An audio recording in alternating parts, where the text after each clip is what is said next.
Iran கடற்படையை நிலைகுலையச் செய்யப் போவது அமெரிக்காவினுடைய அதிநவீன போர் விமானங்களா அல்லது அமெரிக்காவினுடைய ரகசிய டால்பின் ஃபோர்ஸா?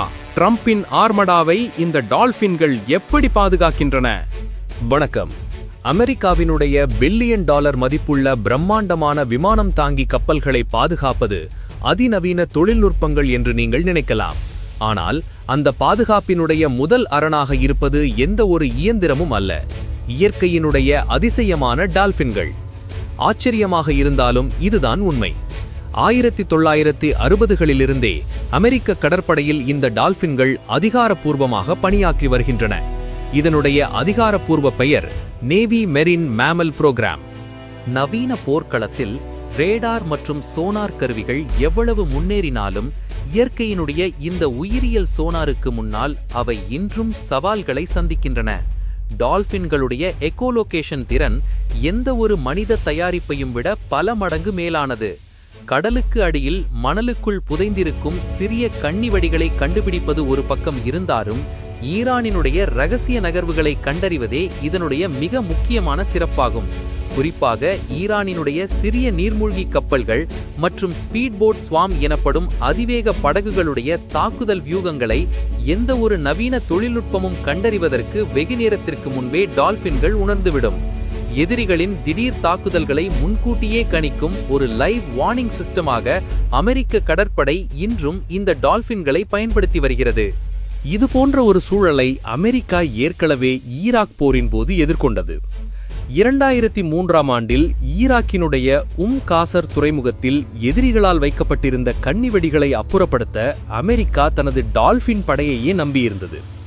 அப்போது நிலவிய கடினமான சூழலில் எந்த ஒரு நவீன கருவியாலும் செய்ய முடியாத சாதனையை இந்த டால்பின்கள் செய்தன. இந்த வெற்றியினுடைய அடிப்படையில்தான் தற்போது ஈரானுடனான பதட்டத்திலும் அமெரிக்கா தனது டால்பின் பிரிவுகளை தயார் நிலையில் வைத்திருப்பதாக கருதப்படுகிறது. ஈரானினுடைய ஃப்ராக்மென் எனப்படும் நீர்க்கடி கமாண்டோக்கள் அமெரிக்க கப்பல்களை ரகசியமாக தாக்க முற்படலாம். இத்தகைய சவால்களை எதிர்கொள்ளவே அமெரிக்கா தனது சிறப்பு பயிற்சி பெற்ற டால்பின் பிரிவுகளை பயன்படுத்த வாய்ப்புள்ளது. அமெரிக்க கடற்படையினுடைய இந்த திட்டத்தில் டால்பின்கள் மட்டுமன்றி கடல் சிங்கங்களும் மிக முக்கிய பங்காற்றுகின்றன. இதற்காக அமெரிக்க கடற்படையில் MK5, MK6 போன்ற தனி பிரிவுகள் உருவாக்கப்பட்டு இந்த உயிரினர்களுக்கு சிறப்பு பயிற்சிகள் வழங்கப்படுகின்றன. ஆனால் அமெரிக்கா மட்டும் இத்தகைய விலங்கு படைகளை பயன்படுத்துவதில்லை. ரஷ்யா மற்றும் சீனா போன்ற வல்லரசு நாடுகளும் தங்களது இராணுவ தேவைகளுக்காக விசித்திரமான உயிரினங்களை பயன்படுத்துவதாக கருதப்படுகிறது. உதாரணமாக ரஷ்யா தனது ஆர்க்டிக் கடல் பகுதிகளில் உளவு பார்ப்பதற்காக பெலூகா திமிங்கலங்களை பயன்படுத்துவதாக நீண்ட காலமாகவே செய்திகள் வருகின்றன. கடந்த 2019ஆம் ஆண்டு நார்வே கடற்பகுதியில் கேமரா பொருத்தப்பட்ட நிலையில் கண்டறியப்பட்ட ஒரு திமிங்கலம் ரஷ்யாவினுடைய உளவு பிரிவைச் சேர்ந்ததாக இருக்கலாம் என்று சர்வதேச அளவில் விவாதிக்கப்பட்டது.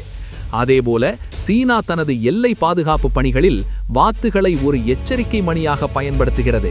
வாத்துகளுடைய கேட்கும் திறன் மற்றும் அவை எழுப்பும் பலத்த சத்தம் ஊடுருவல்களை கண்டறிவதில் நவீன கருவிகளை விடவும் சில சமயங்களில் சிறப்பாக செயல்படக்கூடும்.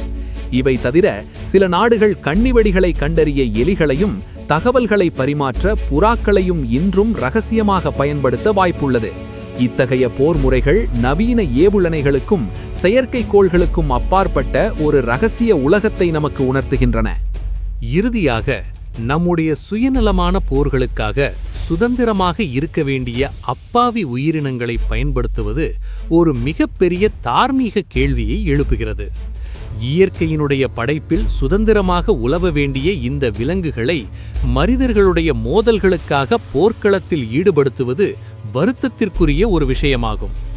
எதிர்காலத்தில் இத்தகைய போர்கள் முடிவுக்கு வந்து இந்த வாயில்லா ஜீவன்களுக்கு முழுமையான சுதந்திரம் கிடைக்க வேண்டும் என்பதே நம் அனைவருடைய எதிர்பார்ப்பாகும்.